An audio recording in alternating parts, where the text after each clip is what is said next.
Olá, meu nome é Antônio Roberto Vinha, sou cientista político. Estamos no dia 31 de agosto de 2016. Dilma Rousseff acabou de ser cassada dos seus direitos políticos como presidente da República do Brasil. Com 61 votos a 20, ela foi cassada. No entanto, infelizmente, tenho uma má notícia para dar para vocês. Diferentemente de Collor, Dilma Rousseff terá direitos políticos. Daqui 2 anos ela pode voltar ao poder. Ela pode dar aulas em universidade, ela pode viajar internacionalmente e fazer discursos de candidatura, dizer que foi motivo de golpe, dizer que ela pode fazer palestras, cursos, pode fazer tudo o que ela quiser, inclusive ela pode ter cargo dentro de uma secretaria ou dentro de um ministério. Ela pode ir em qualquer lugar e fazer qualquer coisa. A única derrota dela, a única perda dela foi simplesmente sair do cargo, mais nada. Qualquer prefeitura do PT pode dar para ela uma secretaria. Qualquer prefeitura que o PT ganhar agora, ela pode ter uma secretaria. É verdade. Na verdade, ela não precisa nem esperar que o PT ganhe alguma prefeitura. Se o PT já tiver alguma prefeitura, ela já pode assumir imediatamente qualquer secretaria em qualquer lugar. Se o PT tiver uma secretaria de Estado, ela pode ir para esse local e será imediatamente efetivada como secretária de alguma prefeitura ou de algum governo estadual. Isso dá um espaço para Dilma Rousseff que ela ainda rasga a Constituição Federal. A Constituição Federal foi rasgada. Porque o que acontece na Constituição Federal determina que, automaticamente, quando a pessoa é cassada, que ela perca também os seus direitos políticos durante 8 anos. Por conta de um regimento interno acatado, um regimento interno do Congresso Nacional, do Senado, acatado por o Lewandowski, pelo ministro do STF, Ricardo Lewandowski, e por conta de uma intervenção de Renan Calheiros dizendo que ele seria contrário a essa situação de Dilma perder os seus direitos políticos, uma campanha que, segundos antes de começar a votação, ele mesmo fez em favor de Dilma Rousseff, acabou acontecendo o favorecimento de Dilma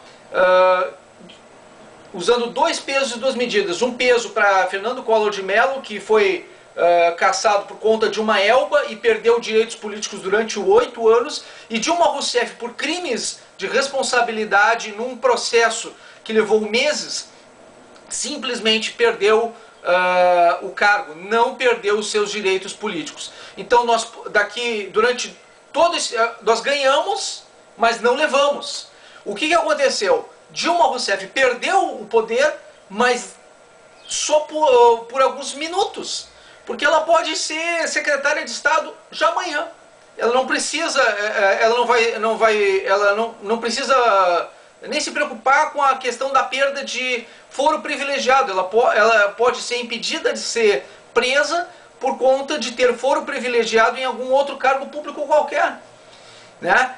Por quê? Porque ela não foi desqualificada nessa questão. Então isso pode manter Dilma Rousseff fora da cadeia durante algum tempo, por conta dessa situação. A única forma agora de impedir Dilma Rousseff de chegar ao poder de novo, ou em qualquer outra situação, é a extinção do PT. Só tem uma forma de acontecer isso, é a extinção do PT. A extinção do PT deve ser bandeira do povo brasileiro doravante. Porque o povo brasileiro está com gosto amargo na boca. Nós temos um caroço aqui na garganta nesse momento. É Dilma Rousseff. O Senado traiu o povo brasileiro. O Senado, pela pressão do povo brasileiro, votou contra Dilma. E nós tiramos Dilma Rousseff do poder. Só que não era suficiente. Era necessário que, para o PT perder o poder realmente, era necessário que ela também perdesse a questão do poder durante qualquer mandato, qualquer situação. O que acontece? Daqui 2 anos ela pode voltar ao poder. Daqui 2 anos ela pode estar de novo na presidência da República. E tudo isso acontecer novamente. E ela voltar como heroína do povo brasileiro, através de um golpe de Estado, alguma coisa nesse sentido. Isso pode acontecer. Tudo isso pode acontecer. Para que não aconteça, nós devemos extinguir o PT. Extinguir todos aqueles partidos que tentaram fazer a guerra civil, tentaram fazer a invasão estrangeira e que estão, de alguma maneira, promovendo a situação. Por que o povo não está na rua agora? Porque foi ameaçado pelo PT. Ameaçado de guerra civil, ameaçado de invasão estrangeira. Com essa situação de não inabilitar Dilma Rousseff, muito provavelmente com isso foi para apaziguar, para não acontecer guerra civil, não acontecer invasão estrangeira e apaziguar as invasões, possíveis invasões no Brasil. Só que isso criou uma situação desagradável para todo o povo brasileiro. Nós estamos com um gosto amargo na boca, nós estamos com alguma coisa trancada na garganta. O grito de felicidade que nós deveríamos ter, nós não teremos nesse dia 31. Então como é que nós vamos fazer agora? O que nós precisamos fazer? Nós precisamos voltar às ruas e pedir a extinção do PT, que não haja a promulgação de prefeitos e vereadores do Partido dos Trabalhadores e que os mandatos dos petistas sejam todos cassados. É a única forma de nós fazermos com que Dilma Rousseff não tenha foro privilegiado e todos os petistas percam seus cargos. Todos os petistas não cheguem mais ao poder, que o PT morra de vez, sabe, que acabe o PT, que seja extinto o PT e que, claro, que todos os seus aliados também sejam devidamente punidos. É a única maneira, é a única forma. Nós devemos clamar agora pela extinção do PT, que já está com um processo no Tribunal Superior Eleitoral e que nós precisamos agora fazer de todas as maneiras que realmente vingue isso. Agora a pressão é no Tribunal Regional, no Supremo Tribunal Eleitoral, Tribunal Superior Eleitoral, quer dizer, Tribunal Superior Eleitoral. Agora a pressão é neles. Agora a gente tem que focar nessa situação. Gente, eu era para estar feliz agora junto com vocês. Eu tô aqui, ó, fora Dilma, né? Só que realmente não tem o que comemorar. A gente tirou ela, mas ela ainda está com poder e ela vai continuar com a mesma situação, o mesmo, não acabou, era para ter acabado hoje, mas não acabou, tá? Era para ter, a gente está feliz hoje, mas a gente não consegue estar, porque isso foi tudo uma armação, foi tudo um engodo, entendeu? Nós, povo brasileiro, nos sentimos traídos. Eu estou me sentindo traído pelo Senado Federal. O Senado Federal não cumpriu a sua obrigação e continua em descrédito com o povo brasileiro, continua em descrédito comigo. Eu não confio no Senado Federal. O Senado Federal não fez a sua parte. Ele fez pela metade e fez mal feito, tá? Fez mal feito. Dilma não deveria ter os direitos políticos. O que acontece? O povo brasileiro continua triste por conta do Senado Federal. Lembrem desses senadores que fizeram a coisa pela metade. Esses senadores não merecem ser reeleitos e nem eleitos para cargo nenhum no futuro.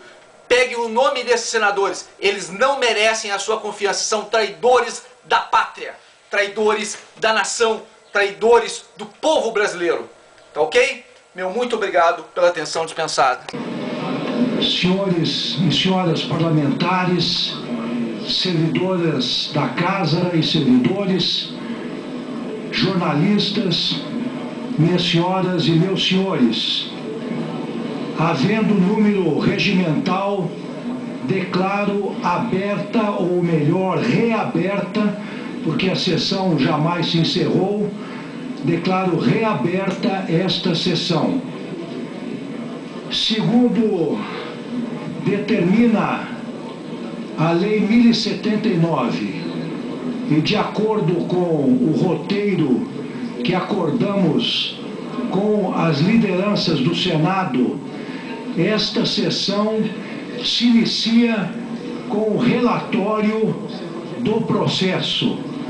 É um resumo de tudo aquilo que aconteceu até o presente momento, inclusive os argumentos em resumo da acusação e da defesa. Eu trago um longo relatório que evidentemente não lerei a bem da economia processual e sobretudo do tempo, e farei um brevíssimo resumo daquilo que efetivamente, a meu ver, importa. O relatório...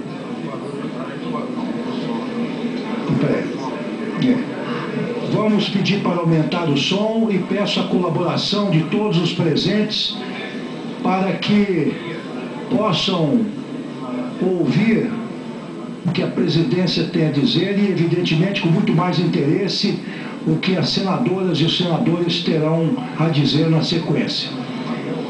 Então, eu dizia que farei um relatório extremamente enxuto, resumido, sintético, e ele será juntado aos autos, e esse relatório será o mesmo que precederá uma eventual sentença de condenação ou absolvição. Portanto, oportunamente, e se quiserem, tanto as senhoras senadoras quanto os senhores senadores terão integral acesso a esse documento, como também o público em geral que se interessar. Então eu digo já as folhas 4 do meu relatório o seguinte, depois de fazer uma longa cronologia dos acontecimentos. No dia 7 de julho, próximo passado, foi aberto prazo sucessivo para as alegações finais escritas da acusação e da defesa, recebidas, respectivamente, nos dias 12 e 28 de julho de 2016. Sobreveio, então, o parecer do relator, o eminente senador Antônio Anastasia, que nos honra com sua presença, como sempre, pontual, que ofereceu uma proposta de emendatio libelli, de uma emenda ao libelo, para os fatos descritos na denúncia, como, entre aspas, a abertura de créditos suplementares por decreto, sem autorização do Congresso Nacional, subsumindo-os ao disposto no artigo 10, itens 6 e 7 da Lei 1079 de 1950, mantida no mais a definição jurídica originalmente proposta para imputação remanescente. Digo ao senador Anastasia, se houver alguma imprecisão, Vossa Excelência, evidentemente, terá a oportunidade de apresentar uma corrigenda que será prontamente acolhida por esta presidência. E, não obstante a apresentação de voto em separado da eminente senadora Vanessa Graziotin e outros senadores, tal relatório foi discutido e aprovado pela Comissão Especial na data de 2 de agosto passado. Na sequência, em 9 de agosto, sob a minha presidência, o Senado Federal, como órgão judiciário, em sessão plenária, aprovou o referido parecer e pronunciou a senhora Presidente da República pela prática, em tese, dos crimes de responsabilidade a ela imputados.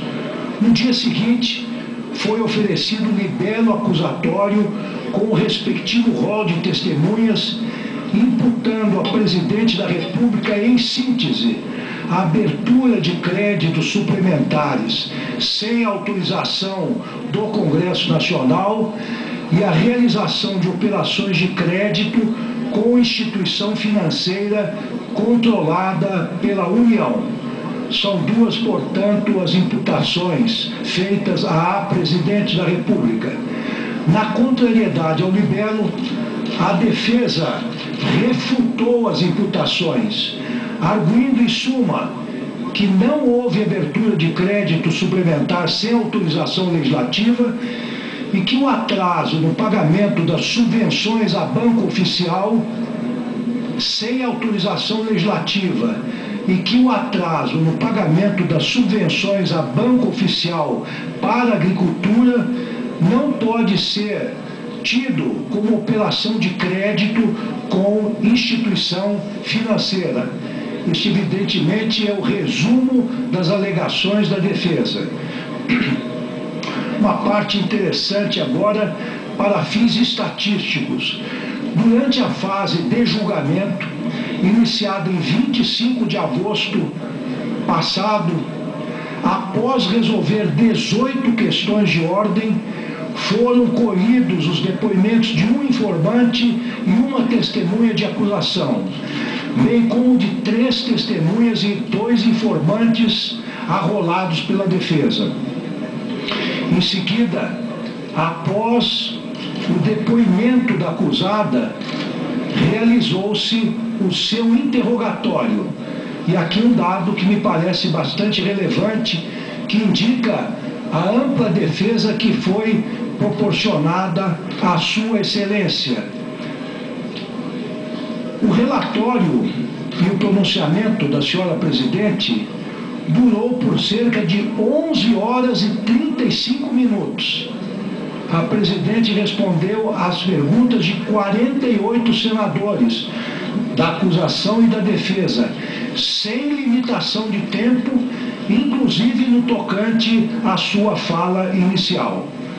Ao final, foram realizados os debates orais entre as partes, bem como a discussão da matéria pelas senhoras e pelos senhores senadores, oportunidade em que 66 parlamentares fizeram uso da tribuna por até 10 minutos cada.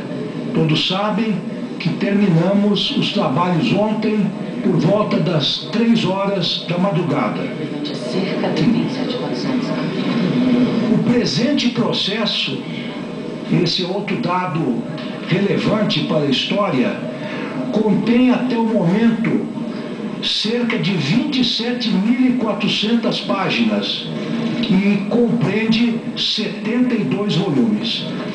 Este é o relatório que submeto a vossas excelências em cumprimento ao que estabelece o artigo 67 da Lei 1079 de 1950.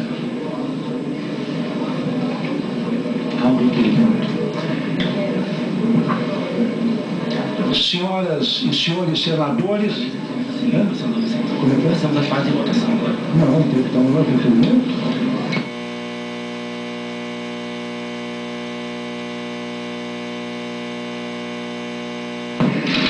Passamos agora à fase de votação.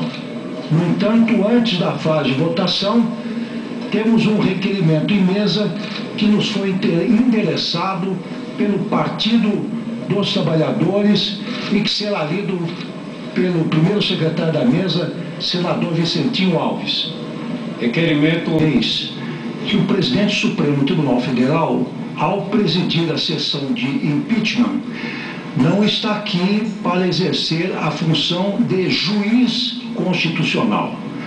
Não me cabe interpretar o artigo 52, parágrafo único da Constituição Federal, que é a atribuição exclusiva dos integrantes deste egrégio plenário. Em primeiro lugar, este presidente, neste caso, ao presidir o processo de impeachment, tem as suas atribuições limitadas exclusivamente à solução de questões procedimentais e regimentais. Em nenhum momento ele poderá usurpar as competências constitucionalmente definidas do Supremo Tribunal de um lado e, de outro lado, o plenário deste egrégio Senado, que é absolutamente soberano para decidir sobre o mérito ou a extensão da interpretação de quaisquer dispositivos constitucionais aplicáveis ao caso. De outra parte, eu queria dizer a Vossas Excelências que desde o primeiro dia com que fui honrado com este cargo, ou este encargo, melhor dizendo, eu tenho procurado manter a máxima isenção, imparcialidade e também coerência nas minhas decisões. Na sessão do dia 9 de agosto próximo passado, em que se realizou a sessão de pronúncia, na qual a senhora presidente foi pronunciada, e é por isso que agora estamos realizando o julgamento, esta presidência, após muito debate, deferiu quatro destaques. E o fiz baseado no artigo 312 do regimento interno desta Casa. O senador Randolfo Rodrigues levantou uma questão que me parece de suma importância, que a aplicação rígida, estrita, dos dispositivos regimentais constitui direitos subjetivos dos parlamentares que, se não observados, podem inclusive ser questionados perante o Supremo Tribunal Federal, que está do outro lado da praça, mediante um mandado de segurança. Portanto, no primeiro momento, a decisão deste presidente será no sentido de prestigiar o regimento, de prestigiar os direitos subjetivos dos parlamentares, que podem esperar que o regimento seja cumprido tal como ele está redigido.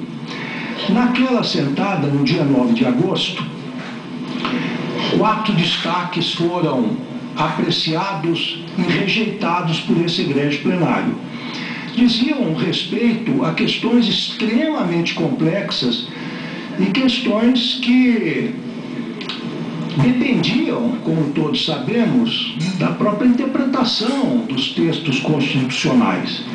Em primeiro lugar, decidimos em destaques as preliminares que antecedem o mérito da pronúncia, ou que antecediam o mérito da pronúncia. Depois, outro destaque versou sobre as denominadas pedaladas fiscais.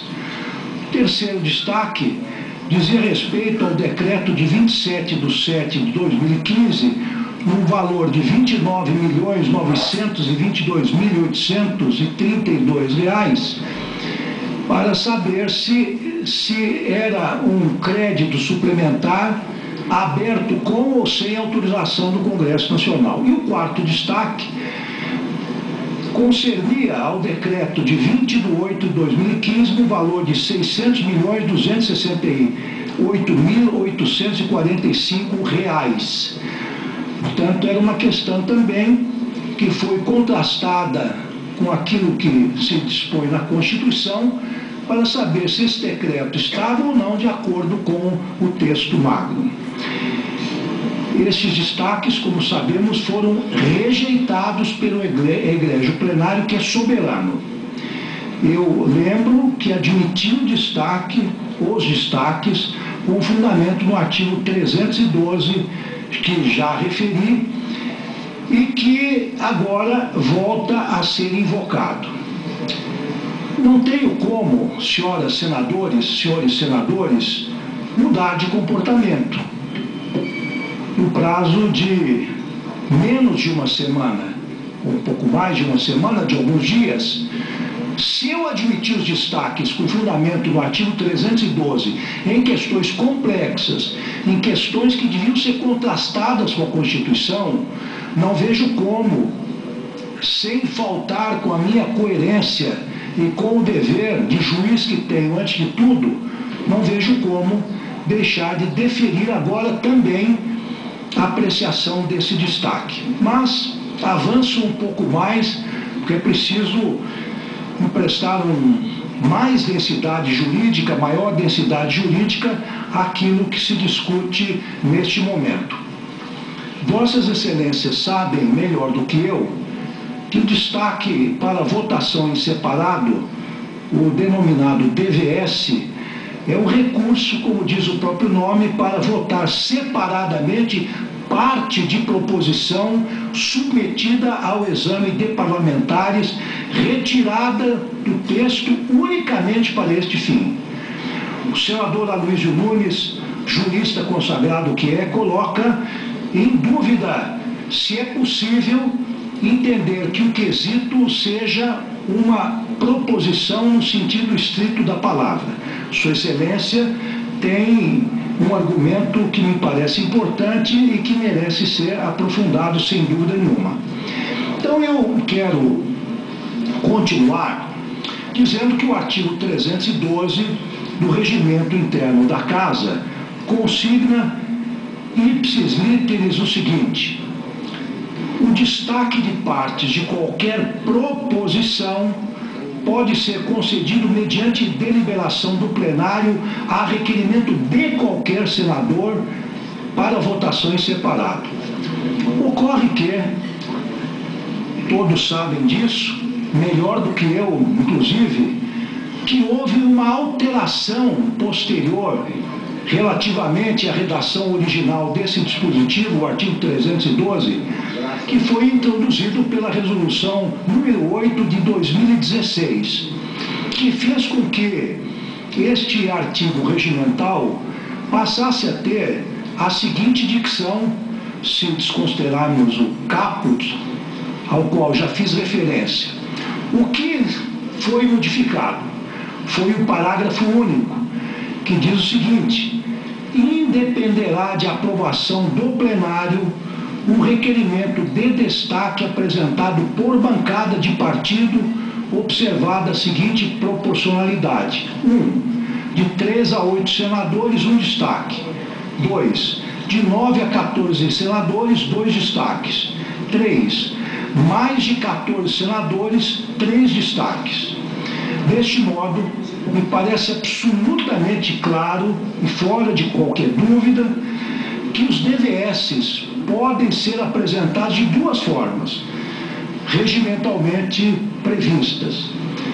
Em primeiro lugar, por qualquer senador. Se o destaque for apresentado por qualquer senador, haverá necessidade de anuência do egrégio plenário. No entanto, se o destaque for apresentado por bancada de partido, a concessão do destaque se processa de forma automática, dispensando a necessidade de deliberação do plenário. Isso é o que consta aqui, isto é o que apliquei no dia 9, na sessão de pronúncia, isso que aprendi com Vossas Excelências e com os técnicos da Casa. Isso para mim ficou muito claro e não houve dúvidas, e a sessão continuou a se desenvolver neste sentido. A questão que surge e evolui em homenagem ao jurista e senador Aloysio Nunes, a questão que surge agora é saber se parte do quesito pode ser objeto de destaque para votação em separado. Realmente aí há uma pequena dúvida de natureza hermenêutica, exegética, interpretativa. Mas eu digo então que a solução deste tema a mim me parece simples. É que o caput do artigo 211 do Regimento Interno do Senado Federal, embora não liste expressamente em seus incisos o que significa uma proposição e quais são as matérias nela, proposição incluídas, nós podemos nos valer do glossário legislativo do Senado Federal, em que esse texto define uma proposição como sendo uma denominação genérica de toda a matéria submetida à apreciação do Senado, da Câmara ou do Congresso Nacional. Já o regimento interno da Câmara dos Deputados adota exatamente esse conceito ao conceituar, ao definir o que seja a proposição em seu artigo 100. O que diz o regimento interno da Câmara dos Deputados? O seguinte: proposição é toda a matéria sujeita à deliberação da Câmara. Parágrafo 1º.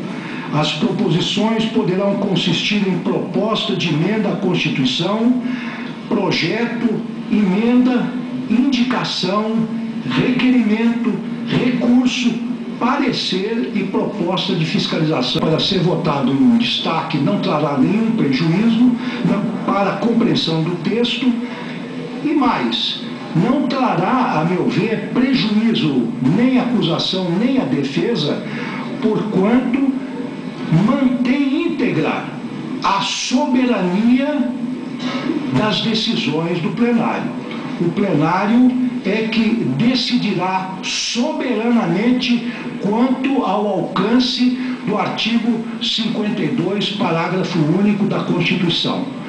Permito-me, mais uma vez, fazer a leitura deste dispositivo para que Vossas Excelências compreendam bem, antes de votar, se formos votar, o que se contém, como já foi feita a leitura pelo eminente senador Cássio Cunha Lima, porque é responsabilidade única e exclusiva do plenário interpretar esse artigo, não é o presidente que o fará, que o presidente só decide questões procedimentais e regimentais. Diz o seguinte, repito para que fique bem claro que essa decisão é de Vossas Excelências. Nos casos previstos nos incisos 1 e 2, funcionará como presidente do Supremo Tribunal Federal, limitando-se a condenação, que somente será procedida ou proferida por 2/3 dos votos do Senado Federal, a perda do cargo, com inabilitação por 8 anos, para o exercício de função pública, sem prejuízo das demais sanções judiciais cabíveis. Quero dizer mais, em homenagem ao senador Cássio Cunha Lima, sempre atento a todos os detalhes dos debates que têm sido travados neste julgamento. E Sua Excelência também, além de um grande parlamentar, é um jurista, como demonstrou ao longo de suas intervenções. Quero dizer, em homenagem a Vossa Excelência, senador Cássio, que entendo que a matéria não está preclusa. E não está preclusa por quê? Primeiramente, porque nós elaboramos um roteiro, é certo que foi aprovado pelas lideranças, como Vossa Excelência bem disse, é uma bússola, é uma trilha, é um plano de trabalho que nós elaboramos para facilitar as nossas atividades ao longo deste julgamento. E não está precluso mais, porque logo depois de publicado este roteiro no sítio eletrônico do Senado Federal, o professor Miguel Reale adota a acusação, creio que também endossado este inconformismo pela eminente advogada Janaína Pascoal, imediatamente recebi no Supremo Tribunal Federal uma petição dizendo que o quesito que nós tínhamos elaborado, mas que não foi aquele distribuído a Vossas Excelências, mas foi publicado no sítio eletrônico do Senado Federal, continha uma impropriedade. Porque além de elencar os fatos irrogados à senhora Presidenta da República, alegadamente criminosos, nós teríamos nesse quesito avançado um pouco mais e já feito um enquadramento dos fatos na lei que regula os crimes de responsabilidade, sem atentar para a emendar-se libelli que foi realizada pelo eminente senador Antônio Anastasia, e eu entendi então que a acusação tinha razão, porque houve uma omissão clara, houve um erro material. Eu imediatamente determinei ao senhor escrivão que retirasse qualquer menção aos dispositivos legais. E o fiz, porque é sabido nos meios forenses, enfim, no Poder Judiciário, e especialmente no processo criminal, que a acusação dá ao juiz os fatos, e o juiz os enquadrará nos dispositivos legais que considerar aplicáveis. Portanto, digo isso para afirmar que a matéria não precluiu, e tanto não precluiu que eu, imediatamente após provocado pela acusação, alterei o quesito para que corresponda à verdade dos fatos, ou pelo menos daquilo que consta do processo, e para que fosse esse quesito mais fiel possível àquilo que foi veiculado pelo eminente senador Anastasia. E mais, diria que se nós tecemos uma analogia com o processo do júri, segundo o artigo 483 do Código de Processo Penal, o momento da quesitação é este. E as impugnações à quesitação poderiam, em tese, ser apresentadas, se fosse o júri, neste momento, e estão sendo agora apresentadas neste julgamento que se assemelha, de certa maneira, a um júri. Quero dizer que a formulação desse destaque, a meu ver, com devido respeito aos senhores senadores que se pronunciaram no sentido contrário, tem plausibilidade.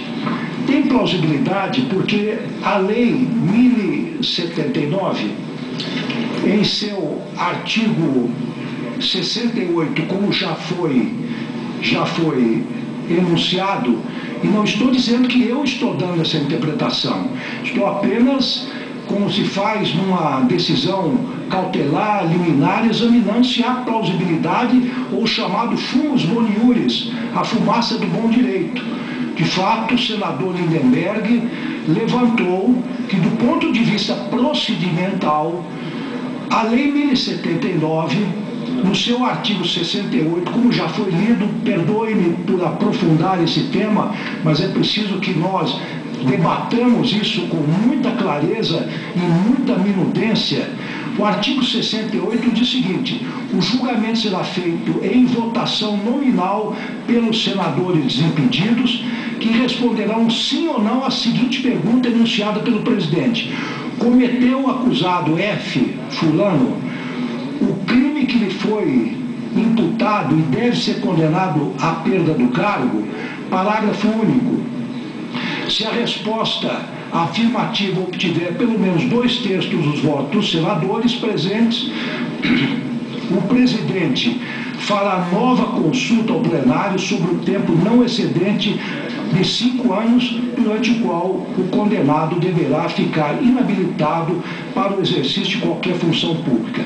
Reconheço o argumento do senador Aloysio Nunes e do senador Cássio Cunha Lima é forte, é plausível, no sentido de entender que é possível, mas eu não posso me pronunciar agora, porque não sou juiz constitucional neste momento, é possível que este dispositivo, o parágrafo único, não tenha sido recepcionado pela Constituição em face do que dispõe o artigo 52, parágrafo único da Constituição. É possível, mas há autores que sustentam que o que não foi recepcionado diz respeito unicamente ao prazo de 5 anos. Portanto, a matéria é controversa e há, em princípio, uma plausibilidade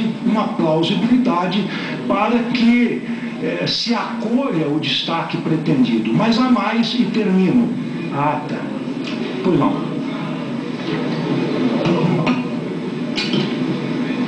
No dia 6/12 do ano de 1993, 6 de dezembro de 93, houve de fato o julgamento do mandado de segurança a que alude o eminente senador Fernando Collor, em que houve de fato uma decisão do Supremo Tribunal Federal que nós não desconhecemos.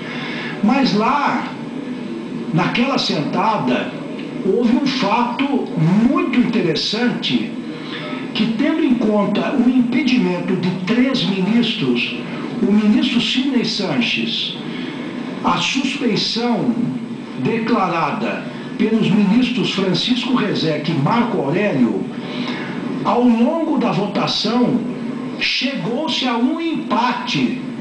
4 juízes da Suprema Corte tiveram opiniões divergentes.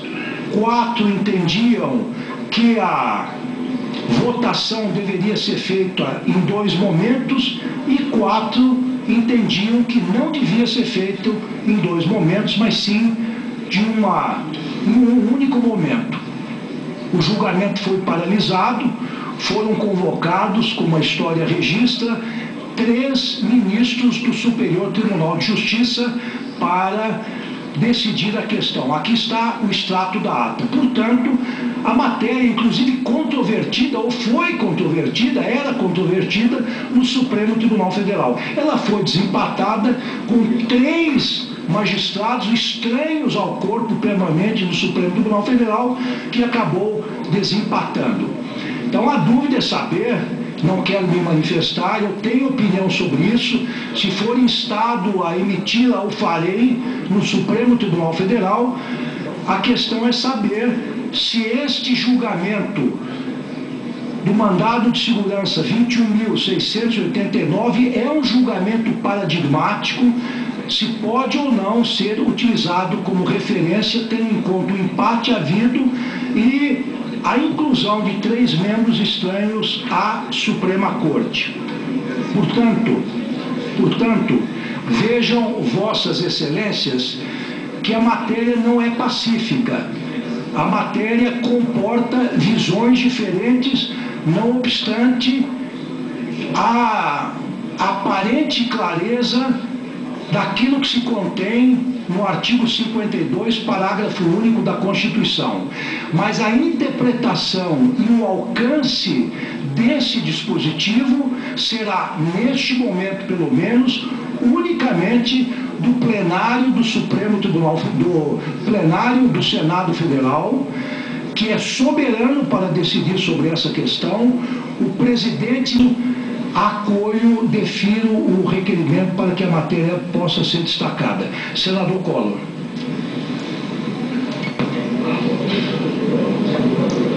Excelentíssimo senhor presidente desta sessão de julgamento, ministro Ricardo Lewandowski. Excelentíssimo senhor presidente do Congresso Nacional, senhoras e senhores senadores. Vossa Excelência, senhor presidente, acaba de ler o resultado de um mandado de segurança que impetrei àquela época. Ministros manifestaram-se impedidos de participar da Suprema Corte. O resultado foi 4-4, ou seja, um empate, que suscitou e suscita de forma periódica a velha máxima de in dubio pro réu. Ou seja, estava estratificado de uma maneira clara uma decisão de 4-4 na mais alta Corte de Justiça do país.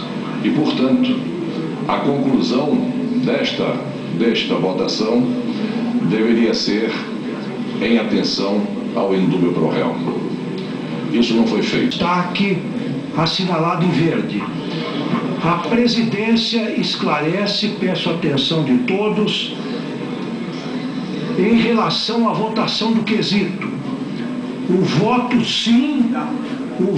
sim aprova a condenação, ou seja, a perda do cargo da senhora presidente da República. Aqueles que votam não votam pela absolvição e consequente arquivamento da denúncia contra a senhora Presidente da República. A Presidência esclarece ainda que, nos termos do artigo 52, parágrafo único da Constituição Federal, que para aprovação do quesito é necessário o voto sim de 2/3 da composição do Senado Federal para condenar a acusada pelos crimes à perda do cargo. Aqueles que votam não, rejeitam, insisto, o texto do quesito. As senhoras senadoras e os senhores senadores já podem votar.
Podemos abrir a votação. Me ajuda.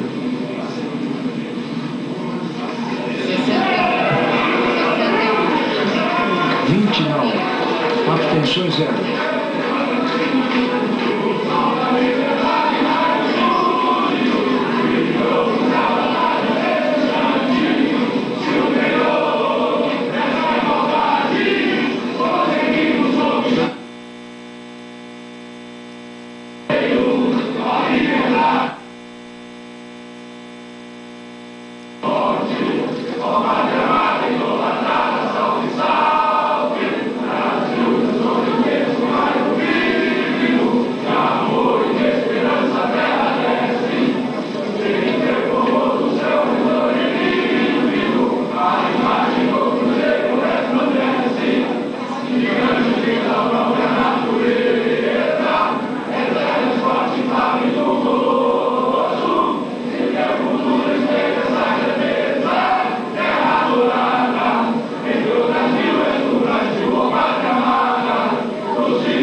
Vamos reiniciar os trabalhos, por gentileza. Tomem os seus lugares, por favor. Proclamo o resultado. 81 senadores votaram. Não houve nenhuma abstenção. Votaram sim 61 senadores. Votaram não 20 senadores. Vamos passar agora, peço à Secretaria-Geral que coloque novamente o quesito no painel eletrônico.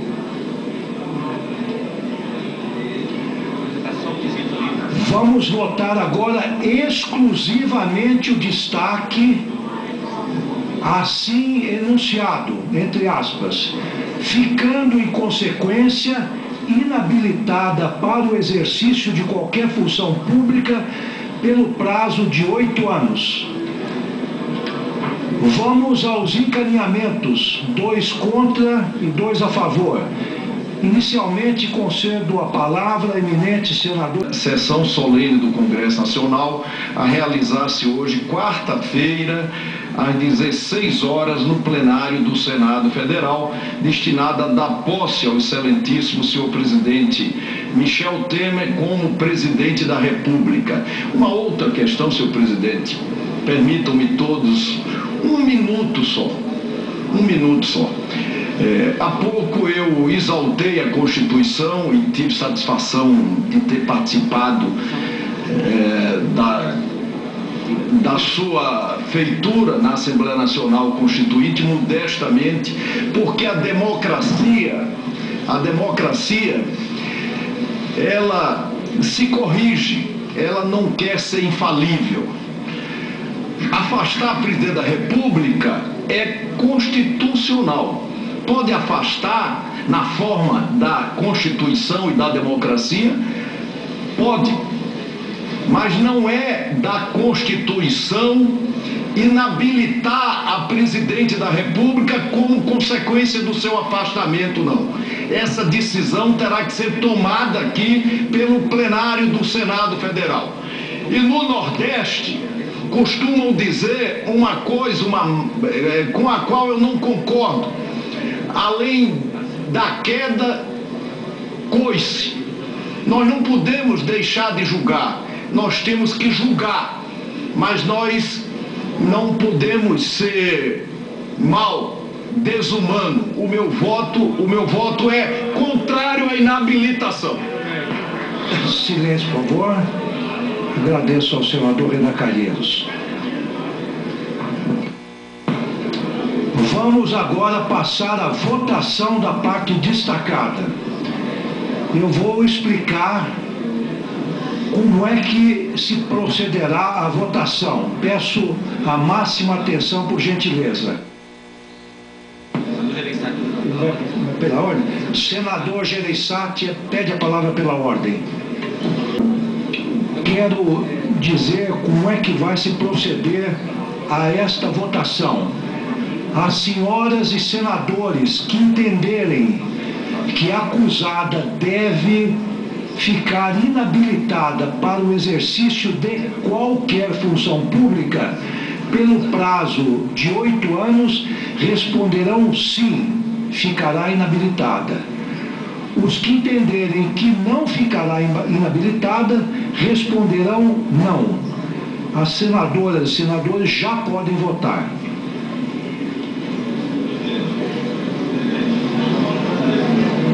Já está votando. Já está votando.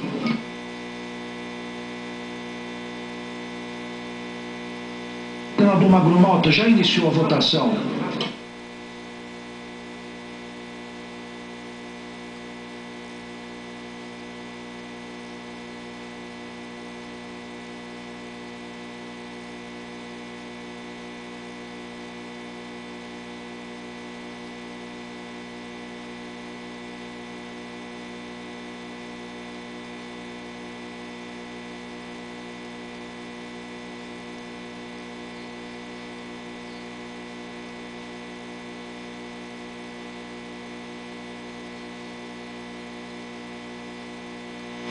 Vamos encerrar a votação, eu já concederei a palavra a Vossa Excelência.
temos 81 votantes, podemos abrir a votação.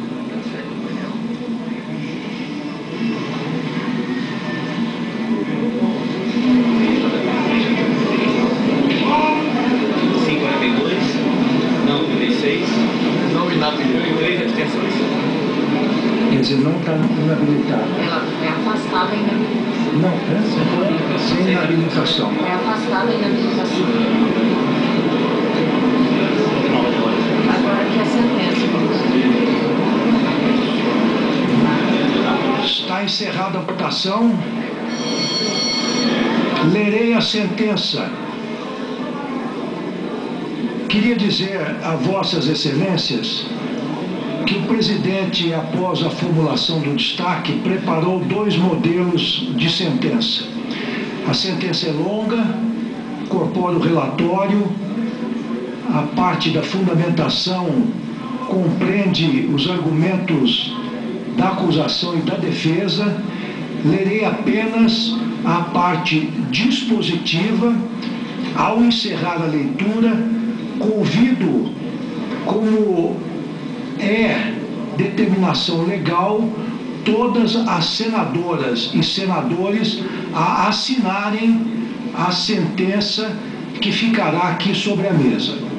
Passo a leitura.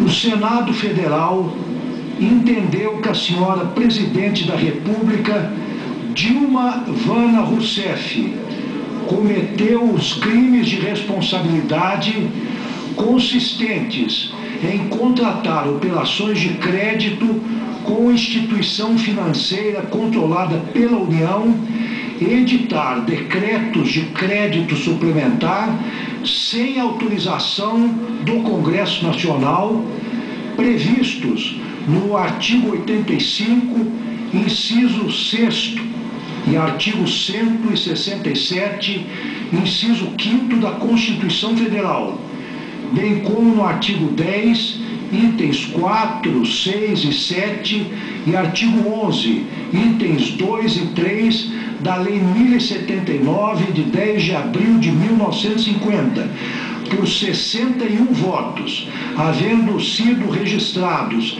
20 votos contrários e nenhuma abstenção, ficando assim a acusada condenada à perda do cargo de presidente da República Federativa do Brasil. Em votação subsequente, o Senado Federal decidiu afastar a pena de inabilitação para o exercício de cargo público, em virtude de não se ter obtido nesta votação 2/3 dos votos constitucionalmente previstos, tendo-se verificado 42 votos favoráveis à aplicação da pena, 36 contrários e 3 abstenções. Esta sentença, lavrada nos autos do processo, constará de resolução do Senado Federal, será assinada a sentença por mim e pelos senhores senadores que funcionaram como juízes, transcrita na ata da sessão e, dentro desta, publicada no Diário Oficial da União, no Diário do Congresso Nacional, segundo o artigo 35 da Lei 1079, e no Diário do Senado Federal. Tal decisão encerra formalmente o processo de impeachment instaurado contra a Presidente da República no Senado Federal no dia 12 de maio de 2016. Façam-se as comunicações ao excelentíssimo senhor Presidente da República em exercício, aos excelentíssimos senhores presidentes da Câmara dos Deputados, do Senado Federal e a excelentíssima senhora vice-presidente do Supremo Tribunal Federal. 31 de agosto de 2016, assino a sentença.